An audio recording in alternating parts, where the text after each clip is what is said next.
India Legal presents Courts Roundup.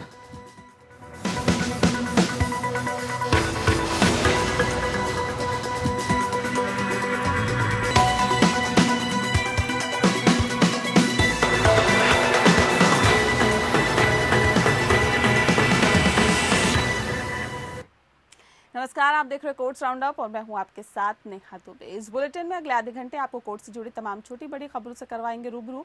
Court की कार्रवाई और सुप्रीम कोर्ट से लेकर हाई कोर्ट्स और लोअर कोर्ट्स तक के फैसलों को रखेंगे आपके सामने। आगे बढ़ने से पहले एक नजर हेडलाइंस पर। सुप्रीम कोर्ट ने महाराष्ट्र सरकार के आरक्षण कानून को असंवैधानिक करार देते हुए किया रद्द, कहा समानता के अधिकार का हुआ है हनन। इंदिरा साहनी केस की नहीं होगी समीक्षा। ऑक्सीजन की कमी पर सुप्रीम कोर्ट में सुनवाई के दौरान कोर्ट ने कहा अधिकारियों पर अवमानना कार्रवाई नहीं, केंद्र से ऑक्सीजन आपूर्ति का मांगा हिसाब, कहा दूसरे राज्यों से ना हो नाइंसाफी।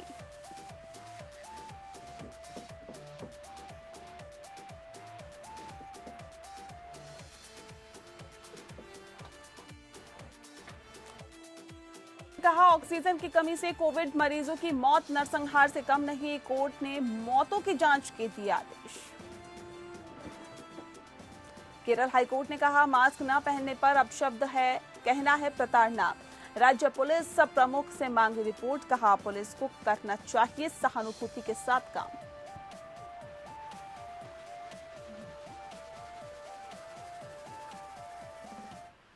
India Legal presents Courts Roundup.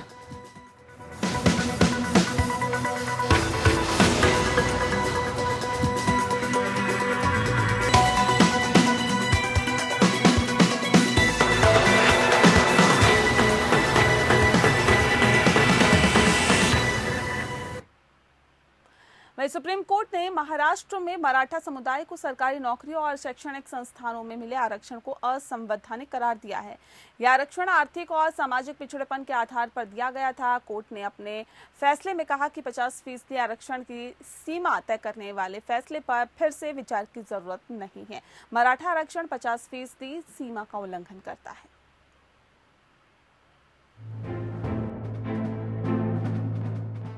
Supreme court ने मराठा आरक्षण पर बड़ा फैसला दिया है। महाराष्ट्र सरकार की ओर से दिए गए मराठा आरक्षण को सुप्रीम कोर्ट ने खारिज कर दिया है। 5 जजों की संवैधानिक बेंच ने आरक्षण पर सुनवाई करते हुए कहा कि इसकी सीमा को 50% से ज्यादा नहीं बढ़ाया जा सकता। इसके साथ ही अदालत ने 1992 के इंदिरा साहनी केस में दिए गए फैसले की समीक्षा करने से भी इनकार कर दिया। सुप्रीम कोर्ट ने मराठा आरक्षण को खत्म करते हुए कहा कि ये 50% की सीमा का उल्लंघन करता है। अदालत ने कहा कि ये समानता के अधिकार का हनन है। इसके साथ ही अदालत ने 2018 के राज्य सरकार के कानून को भी खारिज कर दिया है। सुप्रीम कोर्ट के फैसले की 3 अहम बातें। मराठा समुदाय के लोगों को रिजर्वेशन देने के लिए उन्हें शैक्षणिक और सामाजिक तौर पर पिछड़ा वर्ग नहीं कहा जा सकता। मराठा रिजर्वेशन लागू करते वक्त 50% की लिमिट को तोड़ने का कोई संवैधानिक आधार नहीं था। इंदिरा साहनी मामले में फैसले पर दोबारा विचार करने की जरूरत नहीं है। महाराष्ट्र में कोई आपात स्थिति नहीं थी कि मराठा आरक्षण जरूरी हो। मराठा कोटे के तहत पीजी मेडिकल में 9 सितंबर 2020 तक हुए एडमिशन पर इस फैसले का असर नहीं पड़ेगा। राज्यों को ये अधिकार नहीं है कि वो किसी जाति को सामाजिक आर्थिक पिछड़ा वर्ग में शामिल कर लें। राज्य सिर्फ ऐसी जातियों की पहचान कर केंद्र से सिफारिश कर सकते हैं। राष्ट्रपति उस जाति को राष्ट्रीय पिछड़ा वर्ग आयोग के निर्देशों के मुताबिक सामाजिक आर्थिक पिछड़ा वर्ग की लिस्ट में जोड़ सकते हैं। 2018 में उस वक्त की महाराष्ट्र सरकार ने मराठा वर्ग को सरकारी नौकरी और उच्च शिक्षा में 16% आरक्षण दिया था। बॉम्बे हाईकोर्ट में इस आरक्षण को 2 मुख्य आधारों पर चुनौती दी गई। पहला, इसके पीछे कोई उचित आधार नहीं है, इसे सिर्फ राजनीतिक लाभ के लिए दिया गया है। दूसरा, ये कुल आरक्षण 50% तक रखने के लिए 1992 में दिए गए सुप्रीम कोर्ट के इंदिरा साहनी बनाम भारत सरकार फैसले का उल्लंघन करता है। लेकिन जून 2019 में हाई कोर्ट ने इस आरक्षण के पक्ष में फैसला दिया। कोर्ट ने माना कि असाधारण स्थितियों में किसी वर्ग को आरक्षण दिया जा सकता है। हालांकि आरक्षण को घटाकर नौकरी में 13% और उच्च शिक्षा में 12% कर दिया गया। अलग अलग समुदायों और आर्थिक रूप से कमजोर लोगों को दिए गए आरक्षण को मिलाकर महाराष्ट्र में करीब 75% आरक्षण हो गया है। हालांकि अब अदालत ने इंदिरा साहनी केस के फैसले की समीक्षा से इंकार कर दिया। 5 जजों की बेंच में अशोक भूषण के अलावा justice L Nageswara Rao, S Abdul Nazeer, Hemant Gupta और एस रविंद्र भट्ट शामिल थे। Bureau report. ऑक्सीजन संकट पर दिल्ली हाईकोर्ट के फैसले को केंद्र सरकार ने सुप्रीम कोर्ट में चुनौती दी है। केंद्र ने कोर्ट से कहा है कि अब हमारे पास पर्याप्त ऑक्सीजन है, सवाल उसके वितरण का है। दिल्ली हाईकोर्ट ने केंद्र को अवमानना का नोटिस जारी किया, उसी के खिलाफ केंद्र सुप्रीम कोर्ट पहुंचा है। सुप्रीम कोर्ट ने कहा है कि अधिकारियों पर अवमानना कार्रवाई नहीं होगी। कोर्ट ने ऑक्सीजन की मदद की जानकारी मांगी है। वहीं सुप्रीम कोर्ट से केंद्र ने कहा है कि हमारे पास ऑक्सीजन वितरण का फॉर्मूला है जिसके तहत ऑक्सीजन बांटा जा रहा है। कोर्ट ने कहा है कि हालात बदल गए हैं, अब दोबारा आंकलन की जरूरत है, किसी राज्य के साथ नाइंसाफी ना हो।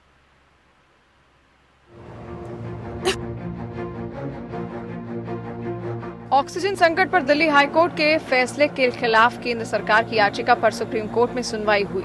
जस्टिस चंद्रचूड़ ने कहा, हमें पता है कि अधिकारी दिन रात काम कर रहे हैं।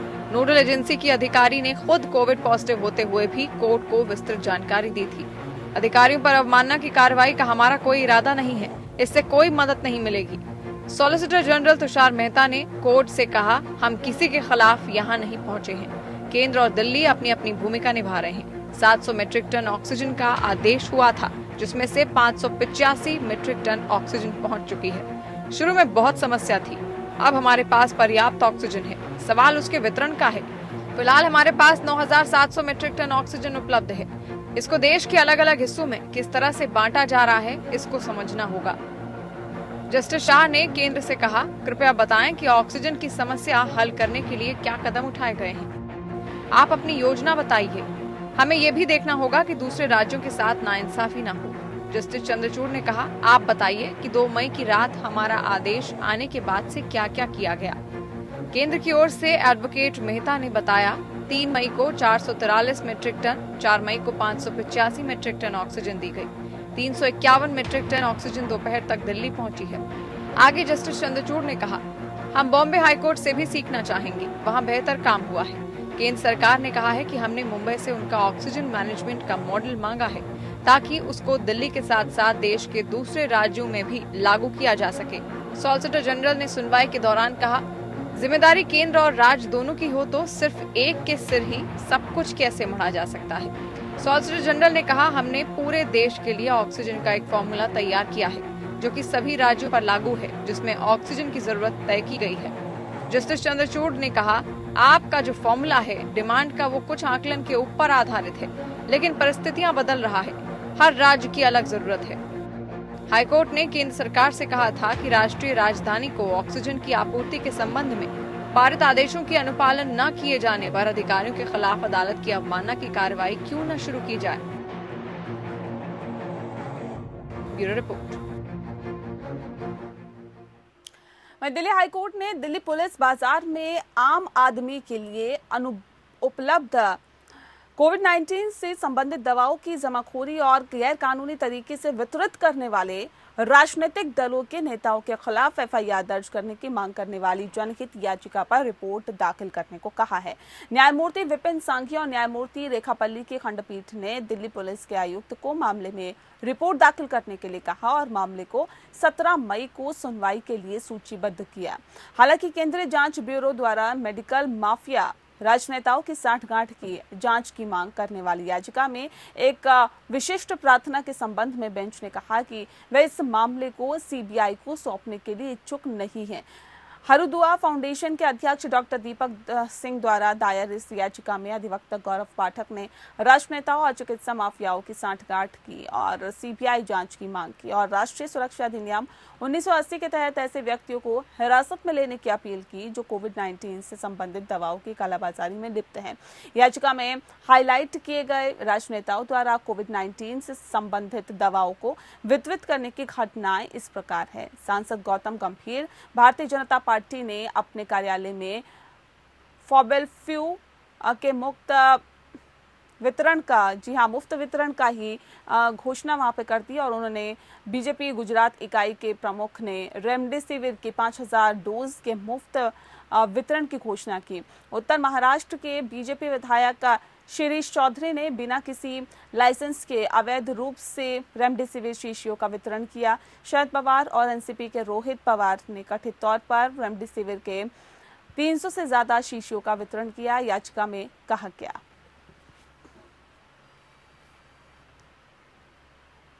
अगली खबर का रुख करते हैं। उत्तर प्रदेश में कोरोना संक्रमण से हालात अब बेहद खराब होते जा रहे हैं। इस बीच इलाहाबाद हाई कोर्ट ने सरकार पर सख्त टिप्पणी की है। कोर्ट ने इस संबंध में कहा है कि अस्पतालों में ऑक्सीजन की आपूर्ति न होने से कोरोना पीड़ित मरीजों की मौत एक आपराधिक कृत्य है। यही नहीं, अदालत ने बेहद सख्त लहजे में कहा है कि वे उन लोगों द्वारा किया गया नरसंहार है जिन पर ऑक्सीजन आपूर्ति की व्यवस्था की जिम्मेदारी सौंपी गई थी।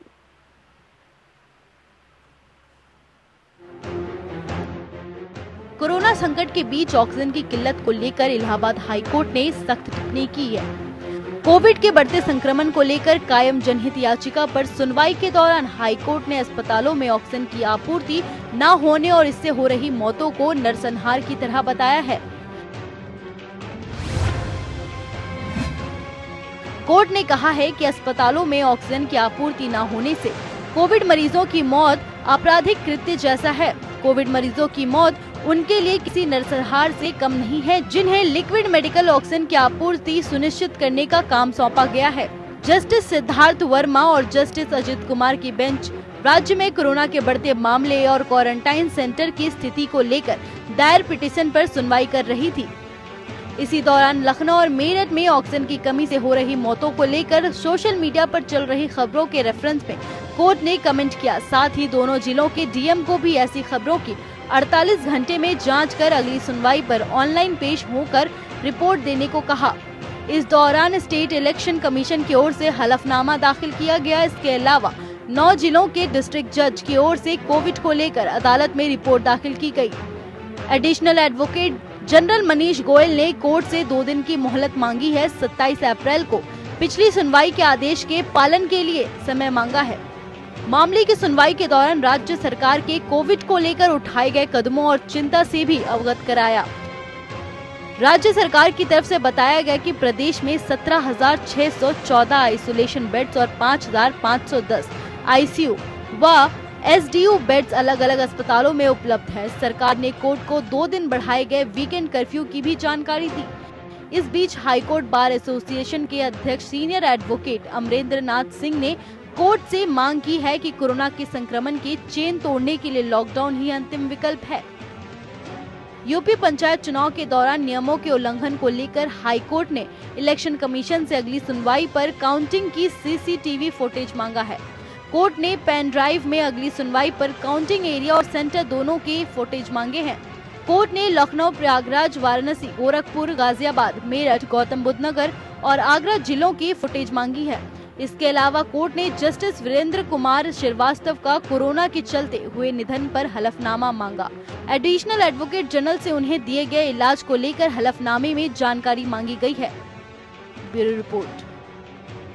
में आगे बढ़ते हैं। कोरोना के बढ़ते कहर के बीच अस्पतालों का बोझ कम करने के लिए पंजाब हरियाणा हाई कोर्ट ने हरियाणा, पंजाब, चंडीगढ़ के लोगों को घर पर ऑक्सीजन उपलब्ध कराने का आदेश दिया है। हाई कोर्ट ने केंद्र सरकार सहित पंजाब, हरियाणा और चंडीगढ़ प्रशासन को आदेश दिया है कि वे ऑक्सीजन का पूरा बंदोबस्त करें ताकि लोगों का बहुमूल्य जीवन बचाया जा सके।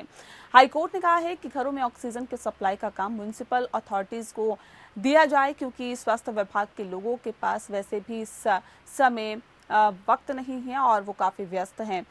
राज्य सरकार एक वेब पोर्टल जारी करे जिसमें उनके सभी जिलों के अस्पतालों के बेड जो खाली हैं, दवा, ऑक्सीजन, वेंटिलेटर्स, आईसीयू बेड्स और वैक्सीनेशंस की पूरी जानकारी हो।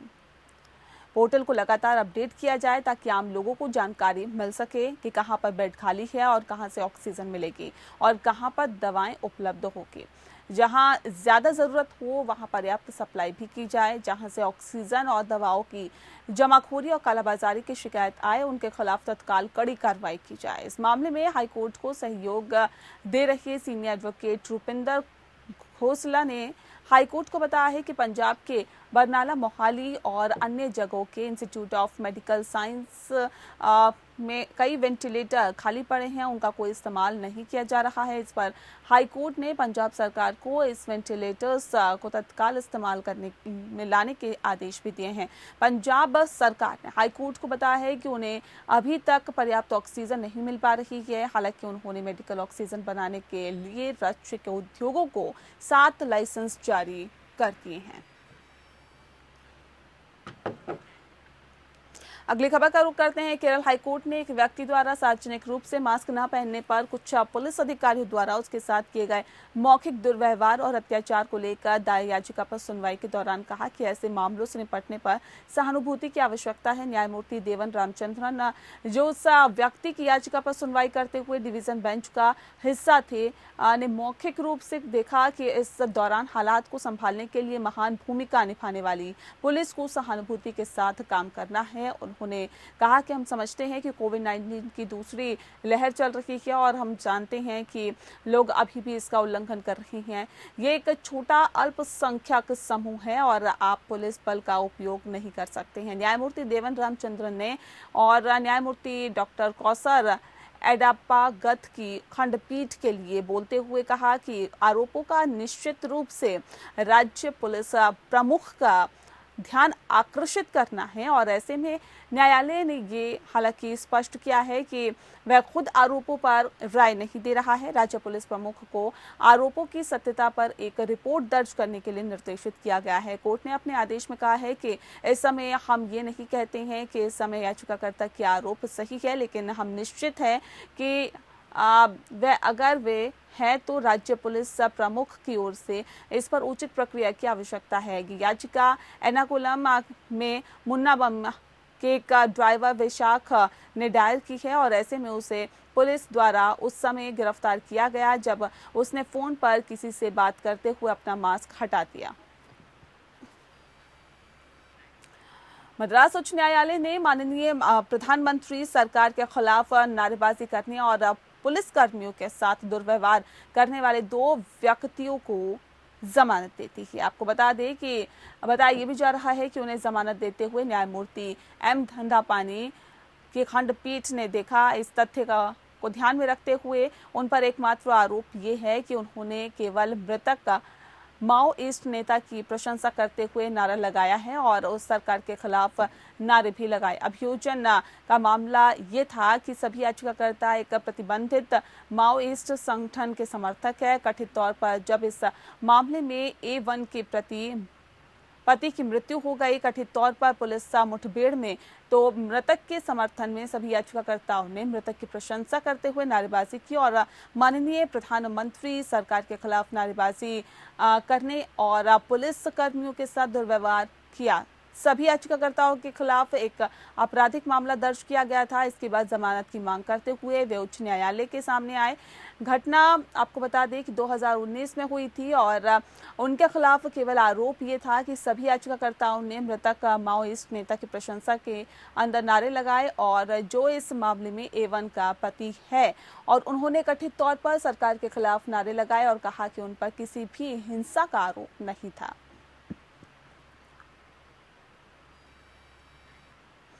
अगरतला में 26 अप्रैल 2021 को एक विवाह समारोह को रुकवाने के मामले में दायर एक जनहित याचिका पर त्रिपुरा हाईकोर्ट ने नोटिस जारी किया है। मामले में जिलाधिकारी और उनकी टीम ने अगरतला में एक विवाह समारोह को रुकवा दिया था और उनका आरोप था कि समारोह कोविड-19 कर्फ्यू के तहत निर्धारित समयावधि के बाद भी जारी था। जनहित याचिका में डीएम पर अपने अधिकारों का दुरुपयोग करने के लिए आपराधिक कार्रवाई की मांग की गई है। आपको बता दें कि मामले का वीडियो भी सोशल मीडिया पर वायरल हुआ था। चीफ जस्टिस अकील कुरैशी और जस्टिस एस.टी. चट्टोपाध्याय की खंडपीठ ने नोटिस जारी करने के साथ ही कई अंतरिम निर्देश भी जारी किए, जिसमें डीएम को अगरतला से बाहर भेजने का निर्देश भी शामिल है। प्रथम दृष्टया विचार देखने के बाद ही ऐसा करना और घटना और उसमें डीएम की भूमिका की निष्पक्ष जांच के लिए ऐसा करना आवश्यक होगा। कोर्ट ने उक्त निर्देश दिया। विवाह कराने वाले पुजारी की ओर से दायर याचिका में दावा किया गया कि डीएम ने उपस्थित लोगों के साथ अनुचित व्यवहार किया था और अपनी शक्तियों का दुरुपयोग किया था। आपको बता दें कि याचिका में डीएम के खिलाफ व्यक्तिगत आपराधिक कार्रवाई और उनकी टीम के सदस्यों के खिलाफ विभागीय जांच कराने की प्रार्थना की गई है। वहीं घटना का वीडियो सोशल मीडिया पर वायरल होने के बाद राज्य सरकार ने इस घटना की जांच करने और घटना की रिपोर्ट प्रस्तुत करने के लिए 2 सदस्यीय समिति का गठन किया था। 2 मई 2021 को डीएम को निलंबित भी कर दिया गया। कैमरे पर मामले की सुनवाई करते हुए अदालत ने कहा कि इस मुद्दे पर विचार करने की आवश्यकता है और पीआईएल में कुछ प्रार्थनाओं पर सुनवाई की जा सकती है। न्यायालय ने कहा कि डीएम की अगुवाई वाली टीम के सदस्यों के खिलाफ कार्रवाई के लिए की गई प्रार्थना पर विचार नहीं किया जा सकता, क्योंकि वे केवल अपने सीनियर्स के आदेशों को पूरा कर रहे थे।